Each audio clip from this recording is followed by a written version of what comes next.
Olá, pessoal! Estamos começando mais um episódio do podcast do Reumatize, um podcast voltado para profissionais de saúde que querem se atualizar em reumatologia.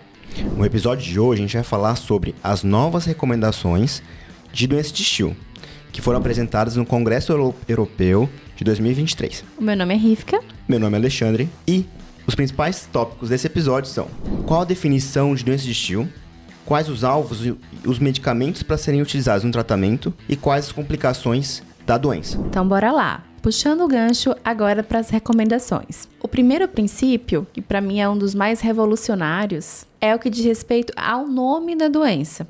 Agora, a gente não tem mais a artrite idiopática juvenil sistêmica, a IJ sistêmica e a doença de Still do adulto. Agora elas passam a ter um nome só, que é a doença de Still. E isso é muito importante, porque antigamente eram duas doenças que a gente encarava, a gente sabia, né, todo mundo, todos os reumatos sabiam que eram doenças, eram as mesmas doenças. O que mudava era só uma data. A partir do momento que a pessoa fazia 16 anos, mudava o nome da doença. E agora, nosso entendimento e essa homogeneização vai ter total impacto na nossa prática clínica e também muito importante para os ensaios clínicos também. Perfeito.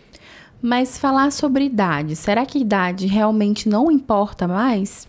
Importa, né? A gente sabe que os pacientes com doença de Still, que tem início mais precoce, têm doenças mais graves, principalmente até os 18 meses de idade, que são pacientes que costumam fazer mais síndrome de ativação macrofágica. Exato. Então, o que foi visto, né, através dos estudos? Que os pacientes, geralmente, né, a gente tem uma grande prevalência de pacientes com doença de Still, principalmente ali em volta dos 5 anos de idade. E depois dessa fase, a prevalência continua, mas atinge um platô, que continua ao longo da vida. Exatamente, esse platô vai até os 35, ele não chegou a falar isso na apresentação, mas a gente sabe que a doença é mais prevalente até os 30, 35 anos de idade. Exato, claro que a gente sabe que a doença de Still pode afetar qualquer idade, até indivíduos idosos, mas a prevalência é maior até os 35 anos de idade. E nos pacientes mais novos ainda, e a gente tem aí uma data de aproximadamente 18 meses, a gente vê manifestações que podem ser mais graves, como a síndrome de ativação macrofágica sendo mais prevalente. E por que foi feita essa unificação, né? Por que a gente passou a chamar tudo de doença de Still? Por que só agora a gente está nomeando como apenas uma doença? Primeiro, né, a primeira vez que foi definido a doença, que foi na faixa pediátrica, foi o Still, né? E aí nada mais justo do que definir a doença com o seu nome. Posteriormente, a doença foi descrita também em adultos pelo Bywaters, mas que já havia sido descrita antes na criança. Então, acabou ficando no nome da primeira definição, doença de Still. Perfeito. E por que a gente só agora conseguiu unificar isso, né, como uma doença só? Isso aconteceu porque foi feita uma revisão sistemática com vários pacientes, né, com as séries de casos escritos na literatura. Eles avaliaram a prevalência dos sintomas e o que eles viram? Que os sintomas, tanto da doença de Still do adulto quanto da IJ, forma sistêmica, os sintomas são muito parecidos, basicamente são iguais, tá? Quando a gente avalia artrite, febre, rash, é a mesma prevalência. Quando a gente avalia também visceromegalias, né, incluindo hepatomegalia, esplenomegalia e linfadenopatia, também é muito semelhante. Então, quando a gente olha como um todo, é uma doença, no geral, são doenças, no geral, muito parecidas do ponto de vista de prevalência de sintomas. Mas nessa mesma revisão sistemática, foi visto que 3 sintomas eram mais prevalentes nos indivíduos adultos, que eram a odinofagia, a perda de peso e a mialgia. Então, quando a gente olha o espectro clínico da doença, das doenças, né, a gente consegue ver que é a mesma doença, do ponto de vista clínico. Os principais sintomas, que são febre, rash e quadro articular de artralgia ou artrite, é semelhante também. Então, os sintomas cardinais são parecidos, então é a mesma doença realmente. Perfeito. Então, o segundo princípio geral, ele diz respeito ao tratamento. Então, como várias outras doenças que a gente trata na reumatologia, desde artrite reumatoide, espondiloartrites, entre outras, obviamente, a gente tem que ter um tratamento que visa a decisão compartilhada entre o médico e o paciente, e se for criança, os pais do paciente. E, além dessa decisão compartilhada, a gente vai até detalhar um pouquinho mais na frente, alguns alvos específicos em que a gente deve nos ater em relação à resposta ao tratamento. E que a gente usa aqui também na doença de Still o Treated to Target, né, que é a abordagem voltada para um alvo específico. E o terceiro princípio que é destacado é que a gente tem que avaliar e observar esse paciente de maneira ativa com relação à síndrome de ativação macrofágica, trazendo um destaque para essa complicação da doença, que é muito grave e mórbida e com alta mortalidade e que a gente não pode deixar passar na nossa prática. Exato. Então, focando no diagnóstico e no tratamento precoce. Bom, agora vamos direto para as recomendações. No total, são 14 recomendações que vão variar desde em relação ao diagnóstico, alvo, tratamento e complicações. Então, vamos começar com a primeira recomendação. A primeira, a segunda e terceira recomendações dizem respeito ao diagnóstico, sendo a primeira voltada para as manifestações clínicas. Exato. Então, ela tem o objetivo de que o diagnóstico seja precoce. Então, ela destaca 4 sintomas e características que são cardinais no diagnóstico e na consideração do diagnóstico da doença de Still, que são basicamente o que a gente já falou anteriormente, que é febre, rash, um quadro de artralgia ou artrite, que no caso, na verdade, aqui é só artralgia, né? É só artralgia. Saiu e aí, artrite. Isso a gente chama atenção, porque se a gente for observar lá os critérios de EJ sistêmico, a gente tinha lá a artrite como um sintoma essencial. Só que aqui a gente não tem a artrite mais como essencial ao diagnóstico. Por quê? Porque é uma manifestação que ela pode acontecer com o passar das semanas. Então, é um sintoma que pode ser um pouquinho mais tardio. Então, a gente não precisa ficar esperando a artrite aparecer para fazer o diagnóstico. E aí, então, é colocado mais a artralgia e mialgia como manifestação músculo-esquelético aqui dentro desses 4 sintomas cardinais. E a gente vai ficar esperando aparecer a artrite, porque senão a gente vai ter um atraso no diagnóstico, quando agora tudo que a gente vai conversar, vocês vão perceber que o objetivo é que o diagnóstico seja precoce e o tratamento seja precoce. E a quarta característica, depois de artrite, de artralgia, né, na verdade, que ele destaca, é alteração laboratorial sugestiva de quadro inflamatório importante, né? E agora a gente vai destacar um pouquinho melhor cada característica. Rívika, como que é essa febre do paciente? Então, assim, pela definição da recomendação, a febre precisa ser uma febre alta e persistente. Então, uma febre acima dos seus 39 graus e persistente por mais de 7 dias. E aí, a gente vai aproveitar um pouquinho para revisar, né, em relação à característica da febre da doença de Still. Então, é a febre que a gente chama de febre cotidiana, que é aquela febre que tem um pico ao longo do dia, que geralmente é um pico mais vespertino, ao finalzinho do dia, início da noite. E é uma febre que dura mais ou menos de 2 a 4 horas e que é uma febre alta. E o paciente, ele marcadamente fica muito prostrado. Há uma queda do estado geral associada à febre. E juntamente com a febre, a gente tem o rash, que muitas vezes vem associado à presença da febre. E que aí a gente já vai entrar na caracterização desse segundo sintoma, que é o rash, que é um rash evanescente, que é descrito como um rosa salmão, principalmente na região de tronco e proximal de membros, e que muitas vezes vem associado à febre. Não é obrigatório, mas muitas vezes vem associado à febre, e ele pode ter um gatilho também, um gatilho térmico. Então, calor, por exemplo, se você pegar uma toalha quente e colocar em contato com a pele do paciente, pode ser que você gere esse rash. Um outro lembrete, né, que o rash ele é característico sendo de maculopapular, mas não é obrigatório que seja maculopapular.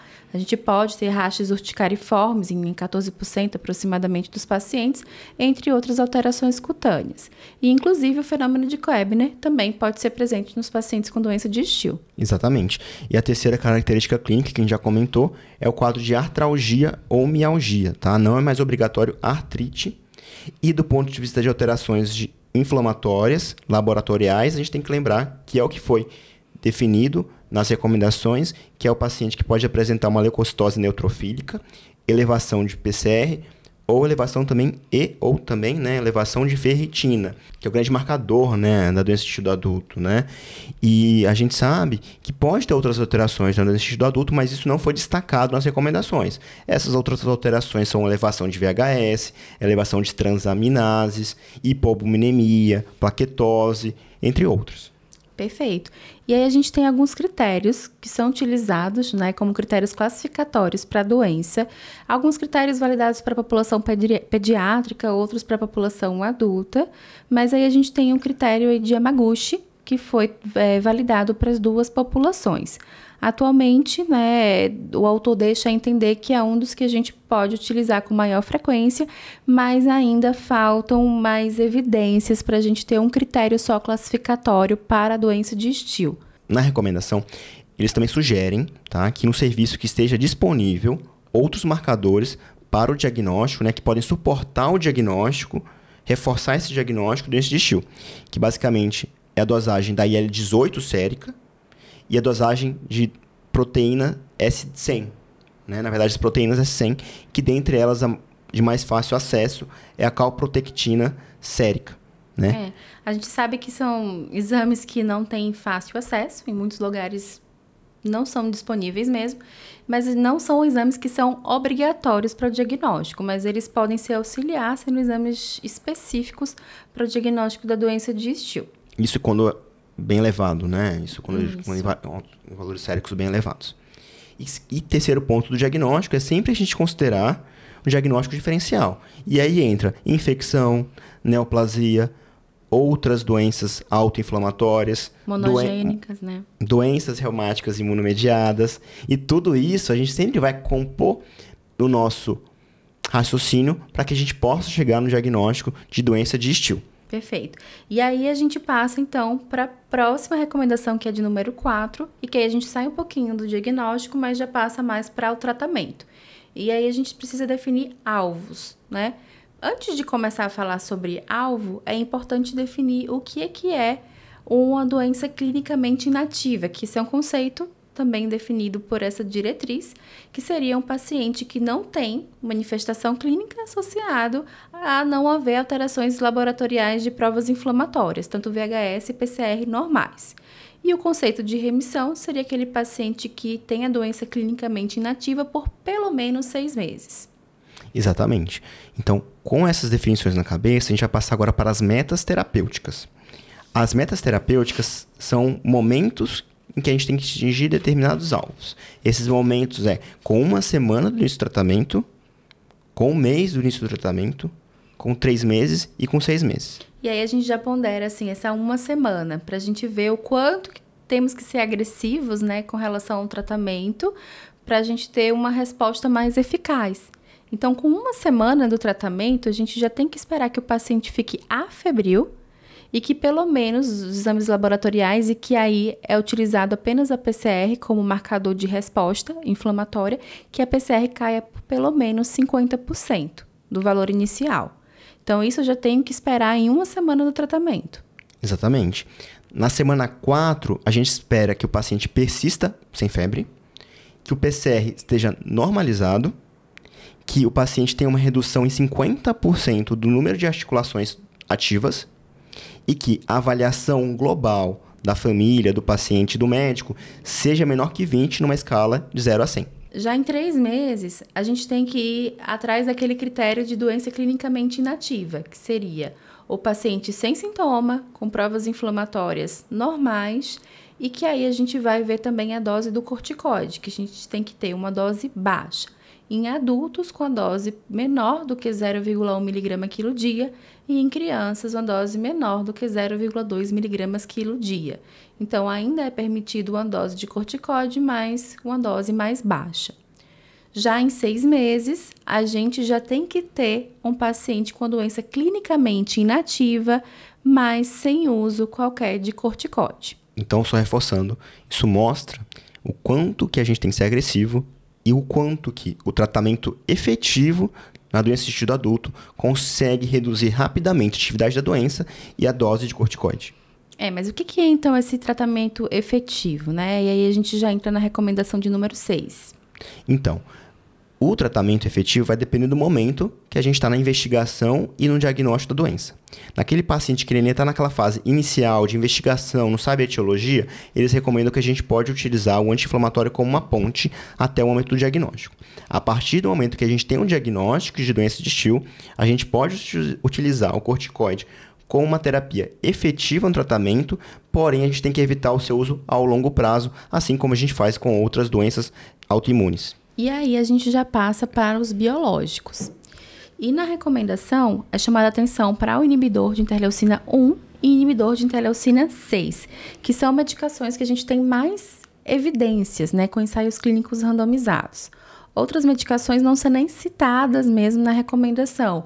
Então, o uso de imagens sintéticos, como o metotrexato, anti-TNF, não são citadas na recomendação, mas são colocadas como outras medicações em que a gente não tem um nível maior de evidência, são mais estudos observacionais, séries de casos, série né? de casos, exato. Então, é por isso que os biológicos, eles são colocados a interleucina 1 e 6 como as melhores opções no tratamento. Exatamente. Eles fizeram uma revisão sistemática de todos os medicamentos utilizados no tratamento da doença de Still, incluindo sintéticos, incluindo biológicos, e posteriormente eles fizeram uma meta-análise só dos anti-IL-1 e IL-6.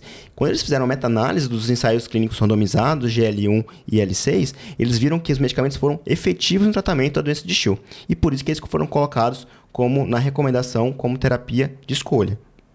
Que devem ser priorizadas, mas mesmo assim, existe uma definição de janela de oportunidade. E que a gente fala mais sobre isso dentro da artrite reumatoide, mas também entra aqui na doença de Still. Então, quanto maior o tempo a gente demora para iniciar o tratamento, menor a resposta clínica que a gente vai ter. Então, ele coloca até um dado, por exemplo, se a gente inicia o tratamento de forma precoce, né, de 1 a 6 meses, a gente tem uma resposta de pelo menos 59% a 100% dos pacientes. Agora, se o tratamento é iniciado de uma forma mais tardia, que vai de 2 a 5 anos, a gente tem uma resposta menor, que vai de 23% a 32%. E é por isso que eles colocam que o tratamento com biológico, com anti-IL-1 e IL-6, tem que ser o mais precoce possível, exatamente para a gente conseguir aumentar a chance de remissão no paciente. E após você introduzir o imunobiológico nesse paciente e ele está sem uso de corticoide, ou seja, o paciente está em remissão sem corticoide, para você começar o espaçamento, ele tem que estar nessa situação de remissão por 3 a 6 meses. E nesse momento você pode começar a fazer o espaçamento do tratamento. O que a gente percebe é que existe mais uma tentativa de iniciar de uma forma mais agressiva, digamos assim, o tratamento, para que o paciente tenha uma resposta mais rápida e eficaz, né? E a gente já possa iniciar o desmame da medicação assim que for possível, e aí esse tempo é colocado entre 3 a 6 meses já de remissão. Eu coloquei como espaçamento, mas na verdade ele fala como desmame do biológico, né? Ele não especificou nas recomendações se a gente tem que espaçar ou se tem que reduzir a dose. Mas é importante a gente saber que não podemos pegar a diretriz e seguir a risca de uma forma engessada, né? Obviamente que cada paciente, cada contexto clínico deve ser individualizado, tá? Mas lá pela definição, por exemplo, se a gente for parar para pensar as formas de doença de Still do adulto, as evoluções clínicas, tem aquele paciente que vai evoluir de uma forma monocíclica, tem um paciente que vai evoluir de uma forma policíclica, que geralmente ele vai ter mais um surto de doença, mas ele pode ter mais surtos de doença ao longo da vida, e aquele paciente que cronifica. Mas como que a gente vai saber qual que é esse paciente? Né? A gente não consegue saber, então provavelmente a gente vai conseguir entender melhor isso quando isso for publicado, né? Que a gente está falando das recomendações que foram apresentadas, e essas recomendações ainda vão ser publicadas, a gente vai conseguir entender um pouquinho melhor o racional disso, mas provavelmente a gente vai fazer sim, a gente pode fazer, né, um overtreatment, mas isso é levando o benefício nesses pacientes que teriam a cronificação, né? Por como é uma doença com alta morbidade e com potencial mortalidade, a gente está tratando alguns pacientes que não necessariamente precisariam ser tratados de maneira tão agressiva, com o benefício de evitar a morbimortalidade dos pacientes com doenças mais graves. E assim que possível, essa medicação vai ser desmamada. E aí a gente vai passar para as complicações, que é o que a gente não quer que aconteça, mas que potencialmente pode acontecer, obviamente, e a gente tem que ficar de olho para diagnosticar e tratar de uma forma mais precoce. E aí são duas complicações importantes que as recomendações definem, que são a síndrome de ativação macrofágica e o envolvimento pulmonar, trazendo aí uma maior atenção para a doença pulmonar intersticial. Exatamente. A síndrome de ativação macrofágica, a gente tem que ficar atento naqueles pacientes com febre persistente, com visceromegalia, elevação de transaminases, paciente que começa a evoluir com citopenia, que não é usual, né, no paciente com doença de estudo adulto, ele começa a fazer uma leucopenia, uma plaquetopenia. Nesse paciente, a gente tem que lembrar de síndrome de ativação macrofágica. Claro que tem várias outras alterações laboratoriais, o paciente pode ter elevação de triglicerídeos, pode evoluir com CI-DVD, mas a gente não vai entrar nesse mérito agora. Nesses detalhes, assim. Para a prova, eu acho importante a gente comentar, né, que tem aquele contexto clínico daquele paciente que tinha febres, aquela famosa febre cotidiana que a gente definiu anteriormente, que ele passa a ter uma febre mais persistente, que o hemograma que antes via uma leucocitose começa a evoluir com a leucopenia, com outras penias, e o VHS, que era caracteristicamente mais alto, associado à inflamação, começa a cair já como uma resposta à queda do fibrinogênio como uma secundária à lesão hepática. Então, isso a gente chama atenção num contexto de prova. Claro que a vida a gente tem que considerar isso também, mas também outras manifestações que podem vir em conjunto. Eu acho que, do ponto de vista clínico, que tem que sempre lembrar é esse paciente com febre persistente. Como a gente lembrou no começo, a febre é uma febre geralmente cotidiana. Então, se o paciente começa a ter uma febre contínua, tem que aí sim acender um alerta para a gente pensar em síndrome de ativação macrofágica no paciente com doença de Still. Para fazer o diagnóstico de síndrome de ativação macrofágica, eles até sugerem, né? Eles sugerem que deve ser utilizado alguns sistemas de pontuação ou de classificação. O sistema de pontuação mais famoso, né, que eles citam é o H-score e tem o M-score, e de classificação é o da CR, EULAR e PRESS. O que a gente acaba utilizando mais na nossa prática, tá? Não é o que foi citado na recomendação, é o H-score, que tem vários aplicativos que você pode utilizar à beira-leito e são bem práticos de utilizar. Isso. E aí, a gente entra na recomendação de número 11, que diz mais respeito em relação ao tratamento da doença de Still, com a complicação de ativação macrofágica.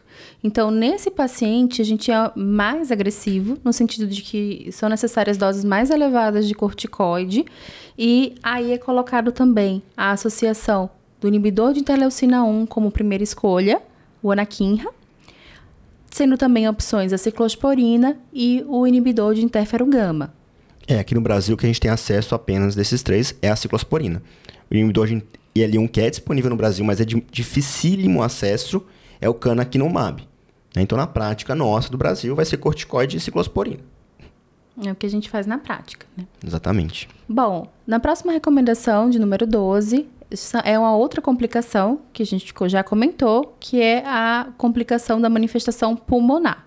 Então, lembrando, nas crianças já pode aparecer de uma forma precoce o baqueteamento digital, que é um baqueteamento mais eritematoso, classicamente. Mas também, obviamente, a gente deve suspeitar tanto em crianças e em adultos na evidência de uma tosse persistente, no paciente que refere dispneia, ou até mesmo num ataque pneia mais leve associado ao esforço. Já deve acender uma luz para essa possibilidade. Exatamente, né? Então, o rastreio da doença pulmonar intersticial nos pacientes com doença de Still tem que ser feito de maneira ativa. A gente tem que questionar para o paciente com relação a sintomas em toda a consulta e também através da prova de função pulmonar. E naquele paciente que a gente tem maior suspeição clínica, realizar a tomografia de tórax. E o porquê disso? Por que a gente está falando mais disso? Porque a doença pulmonar intersticial nesses pacientes tem sido cada vez mais frequente, tem sido cada vez mais descrita na literatura. Isso principalmente nas crianças. Isso acontece principalmente nos pacientes que têm a doença de longa data, né, de longa evolução, pacientes que já apresentaram síndrome de ativação macrofágica e naqueles pacientes que têm aumento de eosinófilo. E também nos pacientes que fizeram uso dos biológicos, os inibidores de IL-1 e IL-6. Agora fica o questionamento, né? Será que tem relação mesmo com o uso da medicação ou se pode ser uma correlação, né? Uma associação com um quadro mais grave e a necessidade do uso do biológico, né? Mas algumas justificativas estão sendo levantadas para isso, no que diz respeito a realmente o uso das medicações, mas isso está ainda em fase de estudo. Exatamente. E como que é essa doença pulmonar intersticial nesses pacientes, né? Os pacientes geralmente apresentam um pouco de vidro fosco, espessamento dos septos subpleurais e interlobulares e podem apresentar numa fase mais tardia consolidação pulmonar. E ainda pode ter o achado nesses pacientes, quando a gente faz a biópsia, de proteinose alveolar pulmonar. E uma outra uma outra manifestação coexistente é a hipertensão arterial pulmonar, que aí a gente está pensando no contexto de doença pulmonar intersticial, que foi isso que foi descrito na apresentação. Mas a gente sabe que é descrito também no paciente com doença de Still, hipertensão arterial pulmonar do tipo 1, tá? Parecido com o que pode acontecer no lúpus, na esclerose sistêmica, também pode acontecer na doença de Still do adulto. A doença de Still, né, pessoal? Desculpa. Vai ser difícil a gente conseguir parar de falar o adulto.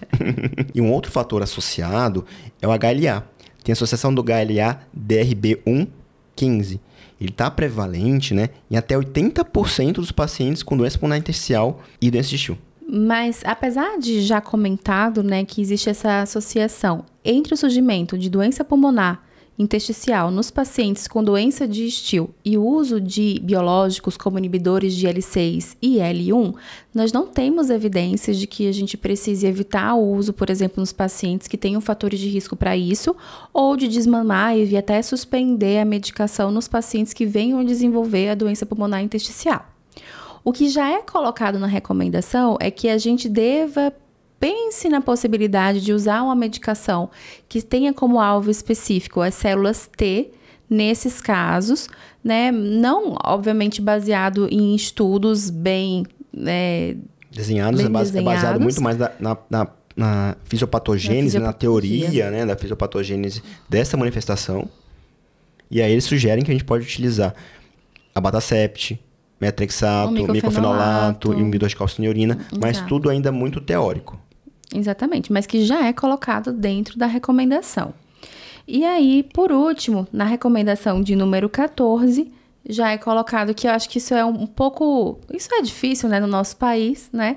Que são aqueles pacientes que têm doença de Still de difícil tratamento, que eles sejam encaminhados para centros especialistas na doença, que seriam principalmente os pacientes com sintomas persistentes, que tenham a síndrome de ativação macrofágica grave ou acometimento pulmonar, para serem acompanhados nesses centros, né? E que aqui no país a gente tem dificuldade para estabelecer esses centros. Realmente, né? No Brasil é difícil isso. A gente tem um centro especialista em doença de Still. Mas naquele paciente mais grave, a gente cabe encaminhar para um centro terciário, que seja referência na sua região. Perfeito. Então, o que a gente tira dessa recomendação? Eu acho que o principal, mudança do nome, né? Mas aí a gente já tinha esse feeling de que era a mesma doença mesmo, né? Mas além da mudança do nome, que a gente precisa ser agressivo em relação ao tratamento, e essa agressividade entra em relação às medicações que a gente vai optar por usar dentro de cada contexto, mas aqui dentro da recomendação se coloca os inibidores de L1 e L6 como primeira linha, e tendo os alvos terapêuticos bem definidos em 1 semana, 1 mês, 3 meses e 6 meses, buscando a remissão da doença para que a gente possa já pensar em um desmame da medicação assim que for possível. Exato. Quando forem publicadas as recomendações, serão apresentados também alguns algoritmos de tratamento. Ele até colocou um slide na apresentação, mas ele basicamente mostrou por 1 segundo e pulou, porque é algo ainda muito preliminar. Ainda falou que ninguém podia tirar foto. Exatamente. Então a gente não tirou foto desse slide, né? Porque nós somos pessoas corretas. Essas recomendações, assim que elas forem publicadas, vai trazer para a gente, na nossa prática, um pouco mais de conforto, um pouco mais de facilidade de acesso a alguns medicamentos que a gente tem muita dificuldade hoje em dia. Quem trata doenças de Still no consultório sabe o quão difícil é tratar doenças de Still e o acesso aos medicamentos também, e no tempo que a gente gostaria que tivesse, né? Muitas vezes nossos pacientes na prática acabam utilizando o corticoide por meses até anos até ele conseguir o tratamento adequado que ele precisa. Então a gente ter esse embasamento de uma sociedade reforça e tranquiliza, embasa a gente para que a gente consiga melhorar a assistência dos nossos pacientes e a gente ficar mais tranquilo e seguro no nosso consultório. Perfeito. Então a gente consegue evitar que as complicações apareçam, a gente consegue tratar agressivamente essas complicações e também, não só do ponto de vista não articular, né, que a gente já falou em relação a risco de gravidade, risco de óbito, mas também o risco de sequelas, né? Aquele paciente, a gente sabe que a doença de Still, ela pode ter um envolvimento articular que pode ser erosivo, chama atenção, por exemplo, pacientes que têm envolvimento de articulação de punho, que podem ter um envolvimento mais grave, até com anquilose de punho, e a gente tratando de uma forma precoce, a gente pode tentar conseguir inibir essa evolução. Exatamente. Fica até uma pérola aí, se você tiver no seu consultório uma artrite reumatoide soronegativa, com envolvimento isolado de punhos, com muita erosão e muita anquilose, lembre de doença de Still. Às vezes o paciente tem uma doença de Still que está sendo tratado como artrite reumatoide. É isso, gente. Então, se você gostou, não deixe de comentar, compartilha nas redes sociais. E se você, inclusive, quer que a gente fale sobre outras recomendações, manda pra gente. Saíram várias outras recomendações que foram apresentadas no Eu Lá e a gente pode conversar sobre elas e discutir aqui com vocês. Exatamente, pessoal. Não deixe de conferir o nosso site, as nossas redes e vem com a gente. Até a próxima. Até a próxima, pessoal. Tchau, tchau. Tchau, tchau.